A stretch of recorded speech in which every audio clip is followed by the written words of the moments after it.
అల్లూరి సీతారామరాజు జిల్లా రంపచోడవరం, చింతూరు, పాడేరు డివిజన్ పరిధిలో హాస్టల్ విద్యార్థులు అపార్ నమోదు కోసం నానా అవస్థలు పడుతున్నారు. Automatic permanent academic account registry నమోదు ప్రక్రియకు సంబంధించి ఆధార్ అప్డేట్ విద్యార్థులకు సమస్యగా మారింది. పుట్టిన తేదీ, పేరుల్లో ఉన్న లోపాలను సరిదిద్దుకునేందుకు వసతి గృహాల్లో ఉన్న విద్యార్థులు తల్లిదండ్రులతో ఆధార్ సెంటర్ కు వెళ్లవలసి వస్తుంది. అధికారులు తమ వసతి గృహాల్లోనే ఆధార్ నమోదు ఏర్పాటు చేయాలని, ప్రభుత్వం స్పందించి విద్యార్థులకు ఇబ్బందులు తలెత్త చర్యలు చేపట్టాలని కోరుతున్నారు.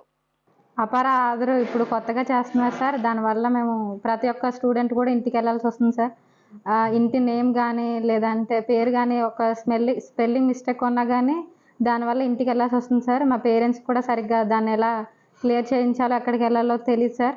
దానివల్ల మాకు ప్రతి ఒక్కరు కూడా ఆబ్సెంట్ అవ్వడం వల్ల క్లాసులు కూడా డిస్టర్బ్ అవుతున్నాయి సార్. కొంచెం అది ఆధార్ అప్డేట్ కానీ చేయించడానికి స్కూల్లో ఏమైనా టీం ఏర్పాటు చేయించగలిగితే చేయించండి సార్.